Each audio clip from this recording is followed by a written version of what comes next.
पहिल्यांदा आल्यानंतर लायब्ररीत पुस्तकाचं ढिगार कधीच बघितलं नव्हतं.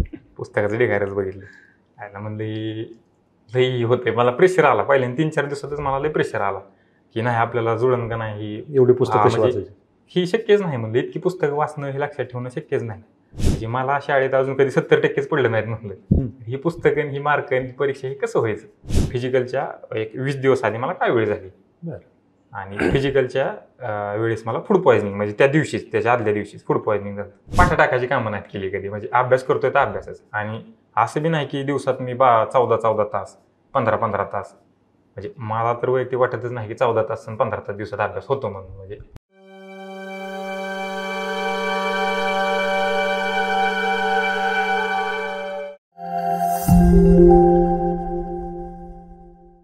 नमस्कार, मी किरण निंबोरे, वास्तवकट्ट्यावरती आपल्या सर्वांचं स्वागत.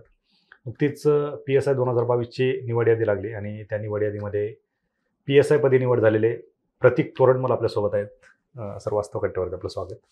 खरं तर सरांविषयी सांगायचं झालं तर 2021ला सुरुवात केली, 2022ला जवळपास सर्वच मेन्स तुम्ही दिल्या आणि अगदी थोड्या मार्काने, म्हणजे 1 मार्क असेल 1.5 मार्क असेल असं त्यांना ते अपयशाला सामोरं जावं लागलं. परंतु 2022च्या PSI जाहिरातीमध्ये तुम्ही PSI म्हणून तुमची निवड झाली. एकंदरीत तसं पाहिलं तर खूप लवकर यश तुम्हाला मिळाले.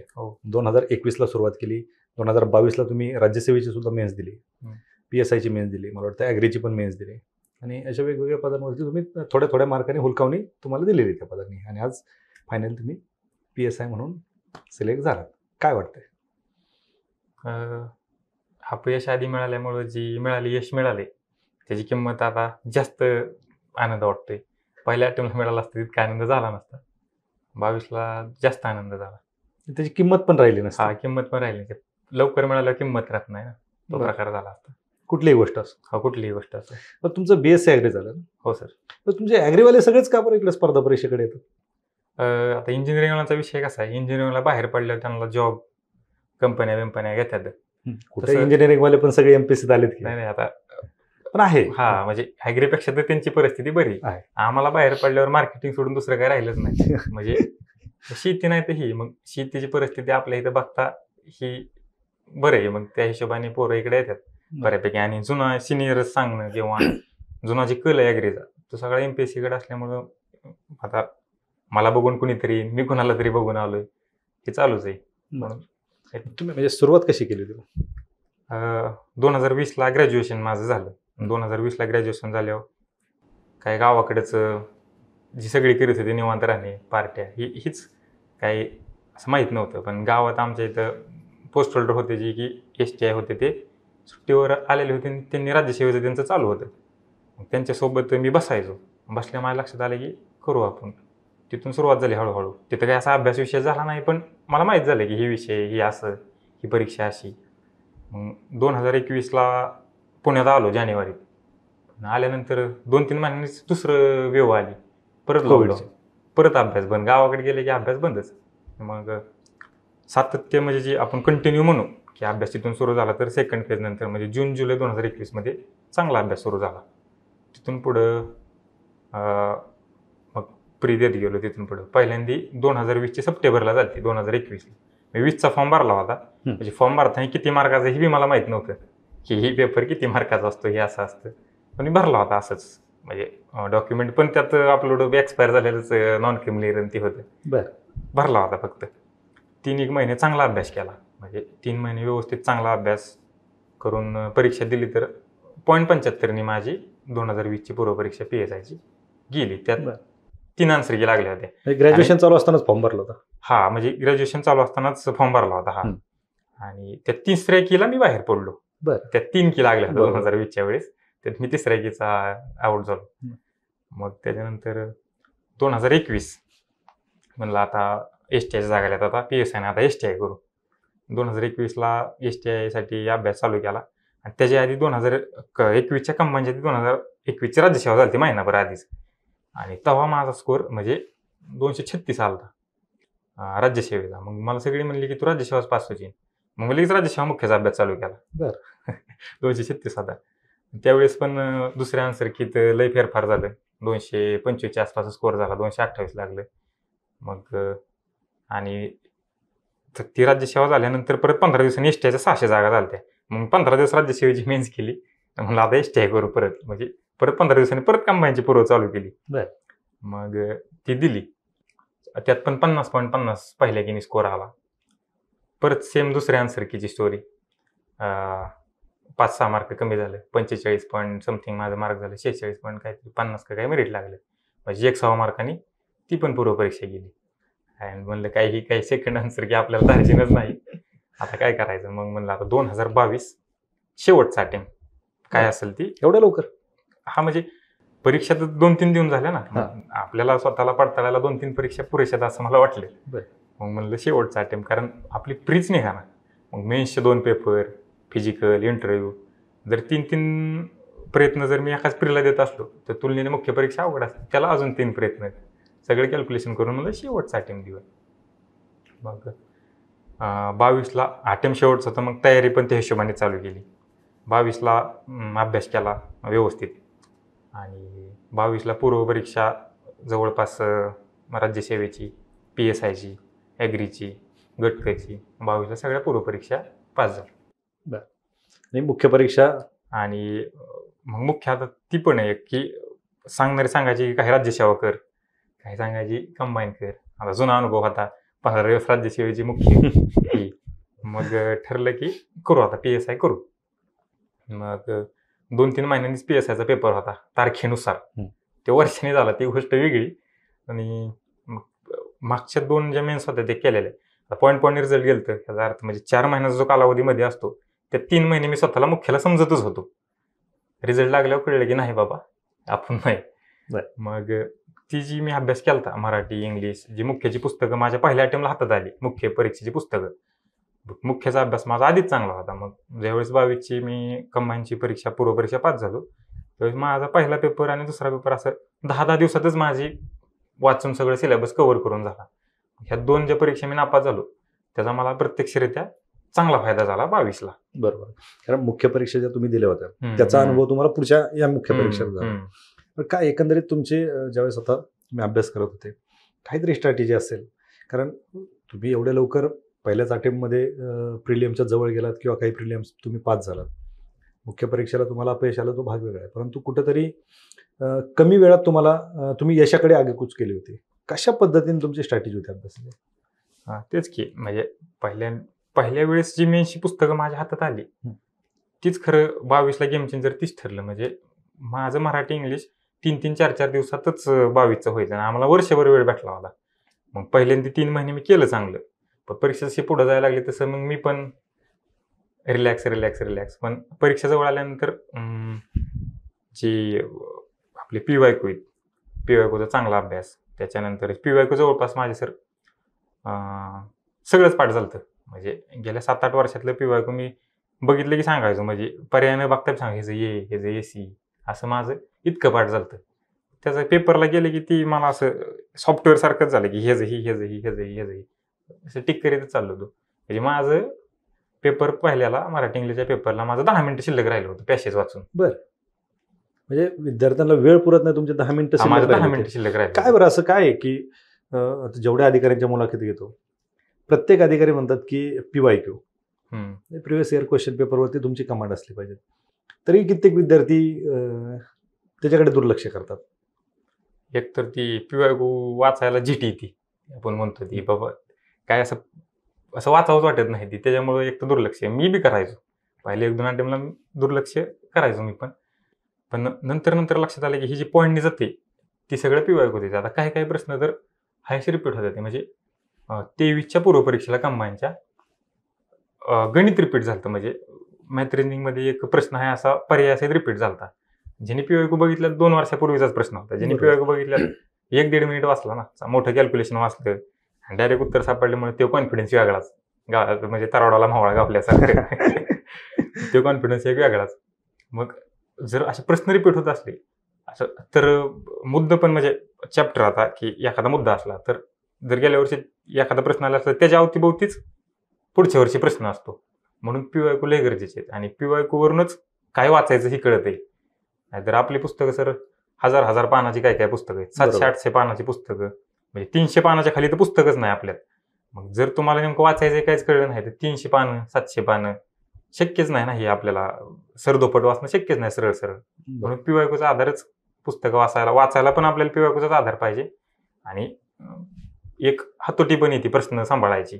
बरोबर. म्हणून म्हणजे अभ्यास किती करता यापेक्षा अभ्यास तुम्ही काय करताय काय हे करताय महत्त्वाचं. महत्वाचं. अभ्यास कुठे केला तुम्ही? अभ्यास इथं सर नवी पेठ आपले म्हणजे पुण्यातच. पुण्यातच. ग्रामीण भागात पण अभ्यास करतात की मग?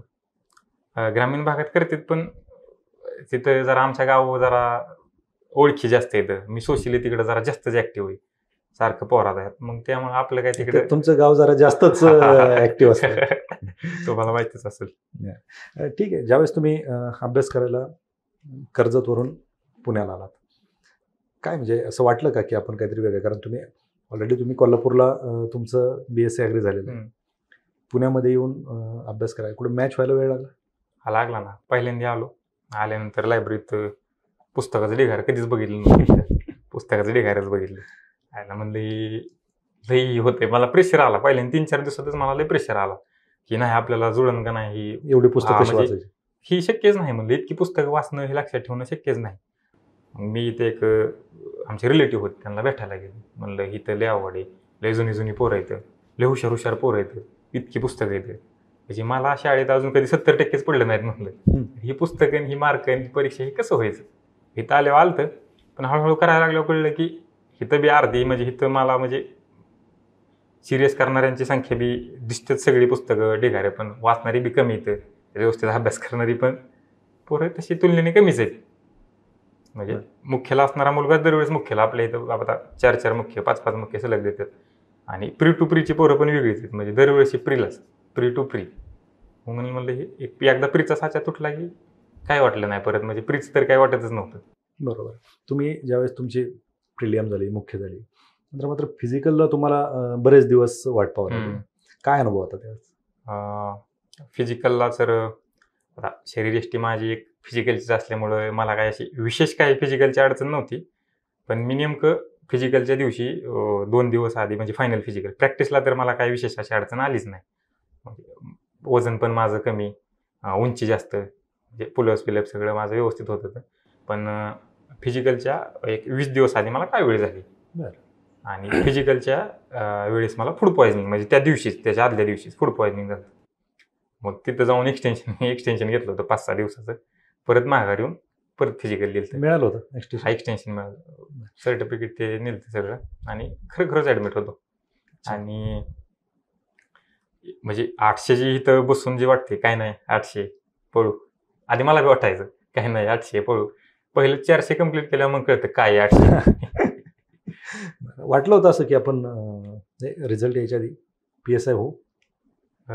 पूर्वपरीक्षेच्या आधी तर नव्हतं वाटत. पूर्वपरीक्षा ज्यावेळेस पास झालो त्यावेळेस मग आधी जुने मराठी इंग्लिश केलेलं होतं सगळं आणि ह्यावेळेस 2-3 महिने वेळ भेटला होता. जुना अनुभव सोबत होता. थोडी आशा होती पण मेन्सचा जे पेपर झाला म्हणजे आन्सर की लागायच्या आधीच मग मात्र खात्रीच पटली होती. जसा स्कोर आलता त्या हिशोबाने म्हणलं काही विषयच नाही आता. ज्यावेळेस तुम्ही पूर्वपरीक्षेची तयारी करत होते, सब्जेक्ट वाईज काय सांगाल विद्यार्थ्यांना, कशा पद्धतीने तयारी केली पाहिजे? आता सर पॉलिटी समजा पहिला विषय आपण पॉलिटी घेऊ. कोळंबे सरांचं पुस्तक आहे, लक्ष्मीकांत सरांचं पुस्तक आहे.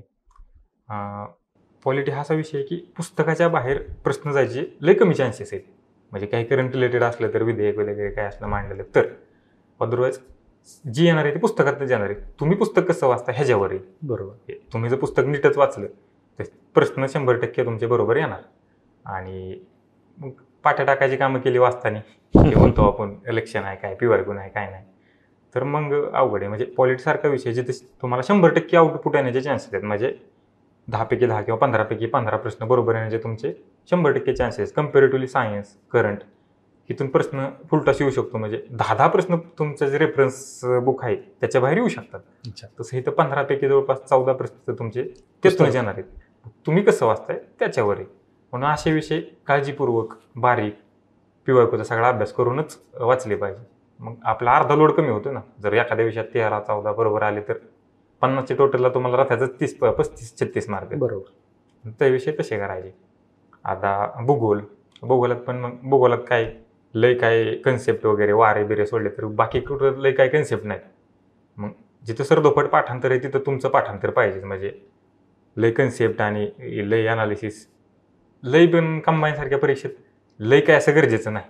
जिथं पाठांतर, आता भूगोलासारखा विषय म्हणजे खाड्या, नद्या, डोंगर रांगा, काय असेल ते उपनद्या, तालुके, पाठच, लोकसंख्या, पूर्ण डाटाच आहे.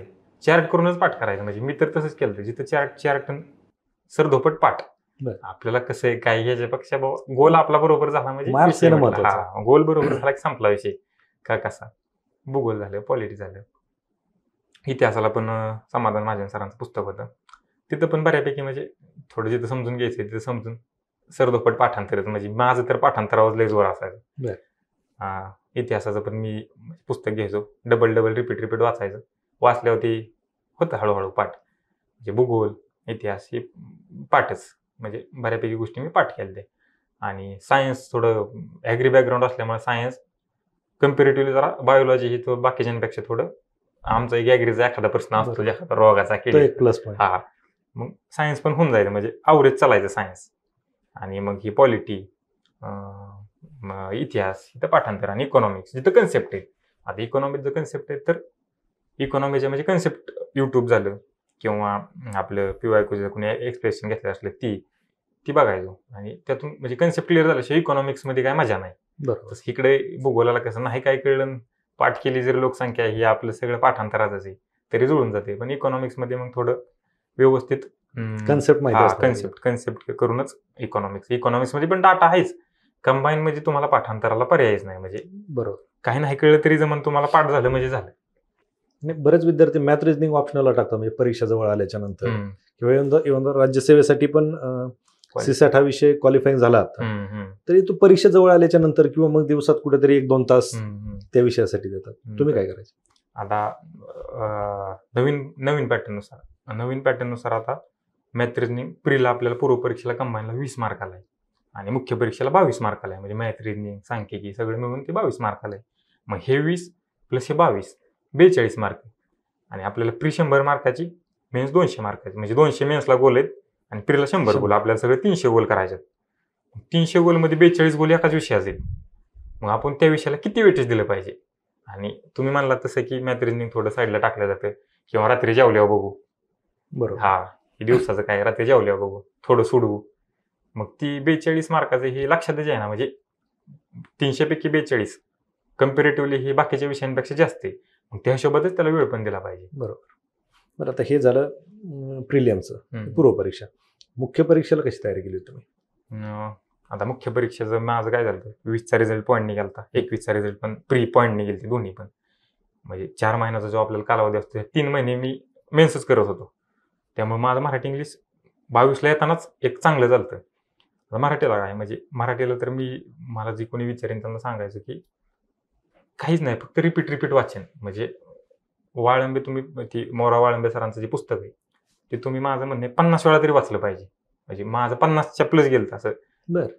पुस्तक वाचून असं पाठ झालं. म्हणजे काही नाहीच ना त्यात, म्हणजे उदाहरणं आणि त्याचे PYQ त्याच्या बाहेर येतच नाही. म्हणजे आले तरी बी अजून त्याच्या बाहेर असणारा सोर्स, असा स्थायी सोर्स कोणालाच माहित नाही की त्याच्या बाहेर आलं तर हेतूनच येते असं काही नाही.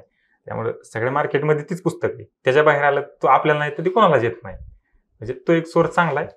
आणि रिपीट वाचन, त्यात थोड्या काही कन्सेप्ट असतात त्या कन्सेप्ट. बाकी कंबाईनमध्ये तर मी सांगतो तसं पाठांतर तर काय विषयच नाही. म्हणजे त्यातले उदाहरणं काय असतील ते पाठ करणे. आणि इंग्लिश सगळ्यात अवघड जातं, त्याचं काय? इंग्लिशला मला तर चांगले, म्हणजे 30 पैकी काहीतरी 25 बरोबर होते. 30 पैकी इंग्लिशला? बरं. आणि परत 23च्या पण मुख्य परीक्षेला होतो मी. म्हणजे आता PSIचा 22चा रिझल्ट नसला लागल्यामुळे ती पण मुख्य मी चांगली दिली. त्यात पण मला इंग्लिशला काहीतरी मराठीपेक्षा इंग्लिश माझं जास्त बरोबर आलं त्यात. सिरियस म्हणजे जास्त इकडं स्कोर. म्हणजे काय होते यासाठी तुम्ही? मी सरांचा क्लास केला, पाटील सरांचा. आणि त्याच्या नोट्स होत्या. आणि आपले वॉकॅब, पाल्यान सूर्य आणि SP बक्षीचे जे पुस्तक आहे त्यातून वॉकॅब करायचं. म्हणजे पण मी मराठीसारखंच रिपीट. म्हणजे असं ते सर तिकडे क्लासमध्ये am is are was were do did have had असं सुरू केलं. इकडे माझं पण असं इतकं पाठ झालं. असं माझं इंग्लिश हे इतकं पाठ झालं. मग रिपीट तेच. आणि PYQ रोज PYQ. म्हणजे काय नाही वाटलं की PYQ रोज माझं ते चालूच असायचं. म्हणजे पेपरला गेल्यानंतर असं मला सोपं, अरे काय विचारले असं. इतकं पिवाय कोणी माझं सोपं झालं. तिथे गेले की असं घरी बसल्यासारखं सोडल्यासारखं वाटलं. आता हे झालं आपण पूर्वविषयी बोललो, मुख्य विषय बोललो. सगळ्यात महत्त्वाचा टप्पा असतो फिजिकल तर आहेच आणि आता ते क्वालिफाय पण झाले. मुलाखतीची तयारी कुठे केली? सर मला विशेष असं काही वेगळं करावं लागलं का मुलाखतीसाठी? माझा ओबीसीतून फॉर्म होता. म्हणजे माझं सिलेक्शन ओपन मधून झालंय पण ओबीसीतून होता. मला 52 मार्काचं लीड ओबीसीतून मेन्सला भेटलं होतं. मुलाखतीचं असं विशेष दडपण माझ्यावर राहिलंच नाही. 52 मार्कात लीड असल्यामुळे मुलाखतीचं असं काय बाबा सांगायची काय नाही, तुझं 2 मायनस केलं तरी मी तुला काही अडचण नाही. त्यामुळं मुलाखतीची अशी मोकळ्यात तयारी केली. असं सिनियर्स, ग्रुप डिस्कशन, आरशापुढं बसून थोडी प्रॅक्टिस आणि ज्या जुन्या स्क्रिप्ट आहेत महत्त्वाचं, म्हणजे ह्या वर्षीचा म्हणजे जिथं आपल्याला जे पॅनल येणार आहेत आता त्या पॅनल ह्या वर्षी काय घेतलंय, ज्या जुन्या स्क्रिप्ट आहेत त्या स्क्रिप्ट लय महत्त्वाचे आहेत. म्हणजे माझं तर म्हणे अर्धा तीच रिपीट होते. म्हणजे काही सर आता होते ते फोटो दाखवायचे, तूच आहे का, ते प्रत्येक विद्यार्थ्याची प्रोफाईल कोणाची तुझीच आहे. म्हणजे सुरुवातच आपल्याला कळून जातं. तिथं जुना फोटो असेल म्हणजे काहींचं ठरलेलंच होतं ते की प्रश्न हे तर PSI का व्हायचंय, प्रश्न म्हणजे मला विचारला तो आणि मी आधी त्याचं प्रिपरेशन चांगलं करून गेलो. ती एक स्क्रिप्ट वाचूनच त्याचा अंदाज आलता ना की हे आपल्याला येणार आहे. तुमच्याकडे हार्ड स्टडीपेक्षा स्मार्ट स्टडीवरती जास्त भर होता. म्हणजे एकंदरीत पूर्वपासून इंटरव्ह्यू पर्यंत तुम्ही त्याच दिशेने चालले. रिझल्ट लागला काय म्हणजे गावात काय पाहण्याचा दृष्टिकोन बदलला असेल? आता रिझल्टच्या दिवशी मी घरी होतो सकाळी. त्या दिवशी सकाळ आपल्या टेलिग्राम चॅनलवर इकडे तिकडे हालचाल सुरू झाली की आज आहे म्हणून. नाही, मला वाटतं ते टेलिग्राम चॅनलच UPSC ते MPSC चालवायला दिली पाहिजे टेलिग्रामकडे. MPSC त्यांचं झालेलं असतं फायनल की आज आहे म्हणून. मी ती बघितलं पोरांची चर्चा ग्रुपवर याच्यावर की आज आहे रिझल्ट. मग आमचे रूममेट लायब्ररीतले सगळे मित्र ती मला घरी नाही, इथं पाहिजे, इथं बघायचंय. मग रिझल्टच्या दिवशी गावातली यात्रा होती कर्जतची आमच्या. यात्रा सोडून रिझल्ट बघायला पुण्यात आलो त्या दिवशी. आणि 3 वाजता आलो. 5च्या आसपास रिझल्ट लागणार आहे म्हणजे 3 वाजता आलो. लायब्ररीत बसलो पण काय अभ्यासच व्हायना. आणि 4 वाजायला लागलं तर मग तर काय उभाच राहता येणार. मग बसलो आम्ही सगळे मित्र जमा झालते बघायला. काहीतरी 5:30च्या पुढं 5:40-42 मिनिटांनी काहीतरी PDF आली. आणि आमची तिथं बसल्यावर चर्चा ही की इतकं मार्क आहे चांगलं 158 म्हणजे माझं 159 आन्सर कीवर भरतात पण 158 म्हणजे प्रश्न त्याच्यावर काहीतरी गोलाचंही झालं. आमची चर्चा ही की तुझं नाव पहिल्या किंवा दुसऱ्या पानावर दिसेल आपल्याला. आणि मग माझ्या डोक्यात तीच पहिलं पान, दुसरं पान, पहिलं पान, दुसरं पान, लीड जास्त होतं. रिझल्ट लागला. पहिल्यावर नाही, दुसऱ्यावर नाही, तिसऱ्यावर नाही, चौथ्यावर नाही. अरे म्हणलं काहीतरी थांबा पोरांनी गुलाल टाकायला चालू केलं. अरे मग नावच नाही, गुलाल कोणाला टाकतोय आपण. मग सर्च केलं नाव. आधी सर्च करायचं डोक्यातच नाही ना. पहिल्या आणि दुसऱ्या ह्यांनी असं सांगितलं होतं की बघितलं तर तोरडमल फिजिकल इंटरव्ह्यूला एकच नाव होतं. मग आडनाव सर्च केलं तोरडमल. मार्क मी काहीच बघितलं नाही, फक्त ते एक नाव दिसलं तोरडमल. चला म्हणलं झालं आता. लय आनंद झाला त्यावेळेस. घरी कधी सांगितलं? रिझल्ट लागला की घरची बी आमच्या टेलिग्राम उघडूनच बसलेली. त्यांना माहिती झालं. मी सांगायची त्यांचाच फोन आला झालंय म्हणून. का तुमच्याकडे ते मिरवणूक वगैरे काय असते का? हो सर, झाली ना. 2 जागेवर झाली. घरचे खुश झाले, वडिलांना आनंद झाला. आता काय राज्यसेवा कंटिन्यू करायची की थांबला प्रवास? नाही सर, राज्यसेवा करतोय मी आता.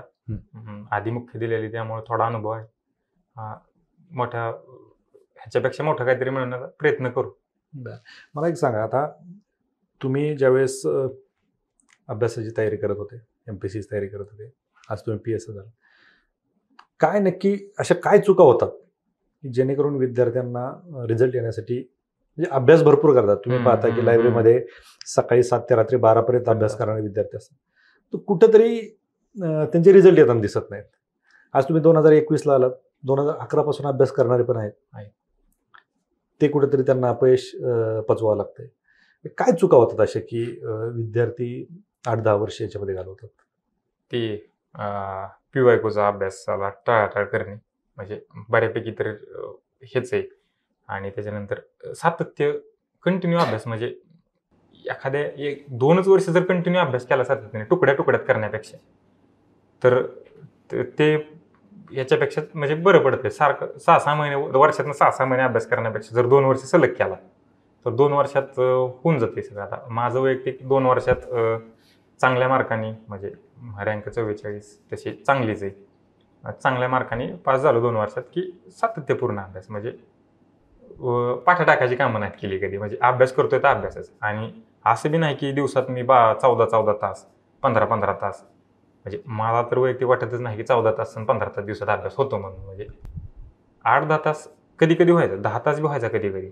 आणि कधी कधी माझं पण असं म्हणजे आपण पण माणूसच आहे, म्हणजे काय लई मार्क पडणार काय लईही नसतो. मला दिवसात 2-2 तास बी व्हायचा कधी कधी. म्हणजे कधी कधी म्हणजे लायब्ररीत जात नव्हतो, निवांत राहून पण ज्यावेळेस करायचो ज्यावेळेस मी खुर्चीवर बसायचो त्यावेळेस अभ्यासच करायचो. म्हणजे दिवसात 5-6 तास जरी झाला तरी माझं अर्ध पुस्तक मराठीचं यायचं, अर्ध पुस्तक वाचून व्हायचं. म्हणजे अभ्यास करताना आपण अभ्यासच केला पाहिजे. नाहीतर अभ्यास करताना मग ती फोन ह्या गोष्टी थोड्या टाळल्या पाहिजे. म्हणजे सोशल मीडिया फारच वापरायचा नाही, किंवा इंस्टाग्राम नको, व्हॉट्सअप नको. सगळं होतं आपलं, म्हणजे सगळं होतं, चालू होतं, ॲक्टिव्ह बी लय होतो, मी चालवायचो बी लय. पण मग अभ्यास करताना फक्त अभ्यास. मग अभ्यास करताना फोन नव्हतो बघत, पण मग रात्री आले की मी बी 2-2 तास कधी कधी बघायचो सलग 2-2 तास मी घालवायचो. पण परीक्षेच्या काळात नाही ही, म्हणजे परीक्षेच्या काळात नाही. 1-2 महिने मेनच्या आधी 50 दिवस, मग इकडे पण जरा कमी. पण पूर्ण मी 2 वर्ष सोशल मीडियावर नव्हतो किंवा असं काही नाही माझं. प्रायोरिटी महत्वाची. म्हणजे परीक्षा आली तर परीक्षेच्या काळात अभ्यासच असला पाहिजे. स्मार्ट स्टडी आणि हार्ड स्टडी याच्यामध्ये हाच फरक आहे. तुम्ही स्मार्ट स्टडी करत त्याच्यामुळे तुम्हाला कमी वेळ अभ्यास केला तरी होतं. असे काही विद्यार्थी आहेत की ज्यांना ह्या गोष्टी नाही जमत, ते दिवसभर अभ्यास करत बसतात. कोणी सोशल मीडिया वापरत नाही, त्याचाही फायदा होतो. त्याचा फायदा होतोच. पण तुमचा अभ्यास करण्याची, तुमच्या अभ्यास करण्याची पद्धत ही वेगळी होती, त्याच्यामुळे तुम्हाला ते जमून जातं. तुमचं गाव जे आहे ते मी चांगल्या पद्धतीने ओळखतोय. पहिल्यासारखंच आहे, कॉलेजला भांडणं, बसमध्ये भांडणं, त्याच्यात होते का नाही कधी? 7वी पर्यंत नव्हतो. 7वी-8वी पासून मग जरा जरा पोरात. 7वी पर्यंत भांडणं करायचं वय थोडं नाही, आमच्या इथं 3री पासून सुरू होते सर. मग 7वी पर्यंत नव्हतो, 8वी पासून जरा थोडं थोडं लागलं. मग 11वी-12वीला तर चांगला मिक्स झालतो. पण अभ्यास माझा तसा चालूच असायचा, म्हणजे जेमतेम हुशार होतो. म्हणजे 75% 12वीला पण 75% पडलं. आणि गव्हर्नमेंट ॲग्रीला नंबर लागला. मग ॲग्रीला नंबर लागल्यानंतर माझा संपर्क तुटला गावातला, आणि तिथून पुढे मी नाही. पण आमचे बंधू बिंदू आहेत ते जोरात होते त्यावेळेस. मग ती ॲग्रीला बाहेर गेल्यामुळे वाचलो जरा. अच्छा, पण बदल झालाय आता? हा, आता पूर्ण बदल आहे. म्हणजे आता पूर्ण बदल झालेला आहे. म्हणजे आपापला कामधंदा, म्हणजे आपल्या तालुक्यातलं, म्हणजे तालुक्यातले तर मोठे मोठे व्यावसायिक आमच्याच गावचे, प्रत्येक क्षेत्रात पुढे असणारे आता आमच्याच गावातले. म्हणजे आता दरवर्षी एखादा MPSC बी पास होतोय आता. नाही होतंय तसं पाहिलं तर तुमचा कर्जत तालुका तसा दुष्काळीच होता. आता कुकणीमुळे थोडाफार भाग तुमचा सदन झालाय. कारण तो एक तुमच्याकडे पाहून तुमच्या गावातील असतील किंवा आजूबाजूचे असतील, निश्चित बदल घडेल. नाही, आता तेच रिझल्ट लागला, मिरवणूक निघली. आता आमच्या चुलत भावांची मुलं आहेत. मग रिझल्ट लागल्यावर 11:30 पुत्रा तरी अभ्यास करत होते 3-4 दिवस. आता करतात का नाही माहित नाही, ते कसं असतं, लहानच आहेत पण व्हायचंय म्हणले आम्हाला. ती मला बघून जास्त आनंद झाला की आपण काहीतरी केल्याचं कोणीतरी काहीतरी चांगलं फॉलो करते. याच्यामध्ये 2 गोष्टी आहेत. एक तर आज तुमची मिरवणूक पाहिली, 4 जर विद्यार्थी मोटिवेट झाले असतील, एक्सटर्नल मोटिवेशन असतं, 4 दिवस अभ्यास करतात. म्हणजे मी अभ्यास करत असताना मला तसं वाटायचं, रिझल्ट लागला ना, अरे नाही पुढचा रिझल्ट आपलाच. 2 दिवस फुल अभ्यास, तिसऱ्या दिवशी गायब. मग ते 2 दिवसही डोक्यात राहतं. ते फक्त तसं व्हायला नको. आणि असंही होतं की अरे तो झाला मी का नाही होणार, किंवा त्याचा मुलगा झाला मग माझा मुलगा का नाही होणार, ह्या गोष्टी व्हायला नको. याच्यातून एक मेसेज जाणं गरजेचं आहे, पॉझिटिव्ह मेसेज जाणं. तुम्ही काय सांगाल की फक्त तुम्ही अधिकारी झालात म्हणून बाकीच्यांनी सगळ्यांनीच अभ्यास केला पाहिजे? नाही, असं नाही. म्हणजे जर तुम्हाला आवड असली, सेवेत यायचं असेल, तर ज्याला आवड आहे त्यांनीच केलं पाहिजे. म्हणजे हा झाला म्हणून किंवा तो झाला म्हणून, किंवा सगळ्यात महत्त्वाचा मुद्दा सर, घरच्यांनी लावलंय म्हणून. आता बऱ्यापैकी घरची फोर्स करून लावतात. फोर्स करून लावल्यावर इथं येतोय गडी, खातोय पितोय मेसचं, झोपतोय.